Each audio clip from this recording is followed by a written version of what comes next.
ನಾನು ಡೈರೆಕ್ಟ್ ಕೈಲಾಸಕ್ಕೆ ಹೋಗಿ ಆ ಶಿವನ ಹತ್ರ ಈ ಹೆಣ್ಮಗು ವಾಪಸ್ ಮಾಡಿ ನಾನು ವಿಕ್ರಮಾದಿತ್ಯನ ಕರ್ಕೊಂಡ್ಬರ್ತೀನಿ. ನೀನ್ ಕೈಲಾಸ ದಾರಿ ಗೊತ್ತಾನೆ? ಗೊತ್ತಿದೆ. ಮೋಸ ಮಾಡಬಾರ್ದು. ಕರ್ಕೊಂಡೋಗ್ತೀನಿ ಬನ್ನಿ. ಅವ್ರಿಗೆಲ್ಲ ಮಾಡೋಲ್ಲ, ಮೋಸ ಮಾಡೋಕ್ಕಾಗಲ್ಲಮ್ಮ.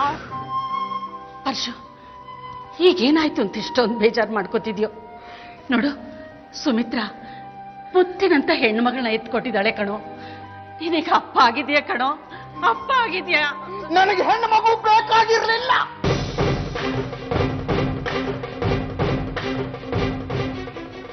ಸುಮಿತ್ರ ನನಗೆ ಭಾಷೆ ಕೊಟ್ಟಿದ್ಲು, ಗಂಡು ಮಗುನೇ ಕೊಡ್ತೀನಿ ಅಂತ.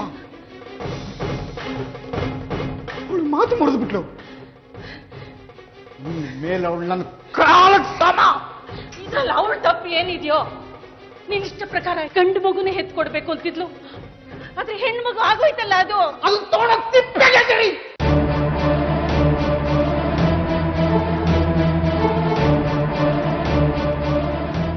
ನನಗೂ ಅದಕ್ಕೂ ಯಾವ ಸಂಬಂಧನೂ ಇಲ್ಲ.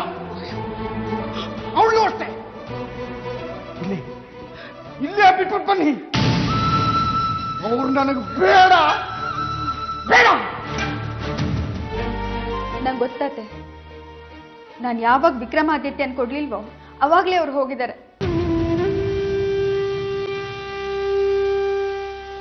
ನಂಗೆ ಗೊತ್ತು, ನನ್ನನ್ನು ಮನೆ ಕರ್ಕೊಂಡ್ಬರ್ಬೇಡ ಅಂತ ಹೇಳಿದ್ದಾರೆ ಅಲ್ವಾ? ನಾನು ಪ್ರೆಗ್ನೆಂಟ್ ಆದಾಗ್ಲಿಂದ ನನಗೆ ಗಂಡು ಮಗುನೇ ಬೇಕು ಅಂತ ಅವ್ರು ಹೇಳ್ತಾ ಇದ್ರು. ಅವ್ರ ಮನ್ಸಿಗೆ ವಿರುದ್ಧವಾಗಾದ್ರೆ ಅವ್ರು ಹೇಗಾಡ್ತಾರೆ ಅಂತ ನನಗೆ ಚೆನ್ನಾಗಿ ಗೊತ್ತು. ನಿಜ ಹೇಳಿ ಅಂದೆ, ಅವ್ರು ಏನಂದ್ರು?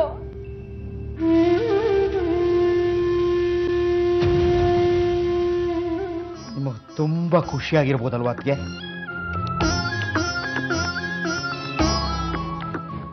ಪರಶು, ಹೆಣ್ಮಗು ಆಯ್ತು ಅಂತ ನನಗೆ ಬೇಸರ ಏನೂ ಇಲ್ಲ.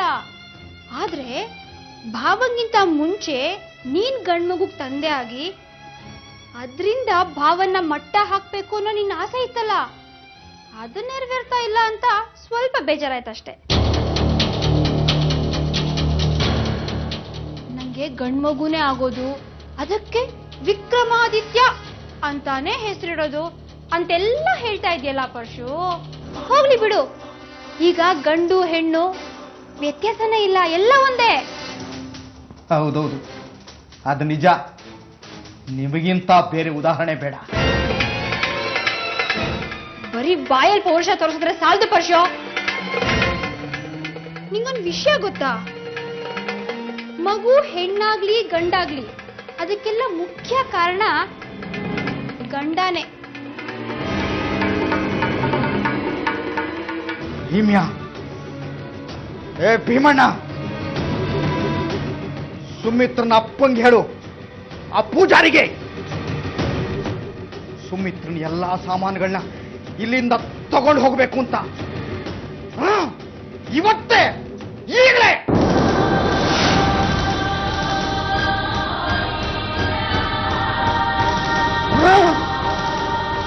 ಹೇಳು ಮದ, ಏನು ಸಾವಿತ್ರಿ ಮುದುಕನ ಜೊತೆ ಹೊರಟಿದ್ದಾಳ? ನೀನೆಲ್ಲಿದ್ಯಾ ಈಗ? ಸರಿ, ಅವ್ರನ್ನೇ ಫಾಲೋ ಮಾಡು. ದೇವಸ್ಥಾನಕ್ಕೆ ಹೊರಟಿದ್ದಾರಾ? ಸರಿ, ಬರ್ತೀವಿ ನಾವು.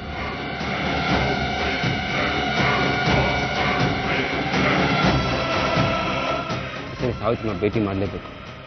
ನೀನು ವಿಶ್ವ ಅಂತ ಯಾರು ಗೊತ್ತಾಗಬಾರ್ದು, ಸಾವಿತ್ರಿಗೆ ಮಾತ್ರ ಗೊತ್ತಾಗಬೇಕು. ಸಾವಿತ್ರಿ ನಿನ್ ಕಂಡ್ರೆ ಎದುರಲ್ಲ ತಾನೆ? ನಾನು ಒಂದು ಸರಿ ಕಾಣಿಸ್ಕೊಂಡು ಕರೆದ್ರೆ ಸಾಕು, ಓಡ್ ಬಂದ್ಬಿಡ್ತಾಳೆ. ಬರಲಿಲ್ಲ ಅಂದ್ರೆ ಎತ್ತಾಕೊಂಬರೋಣ.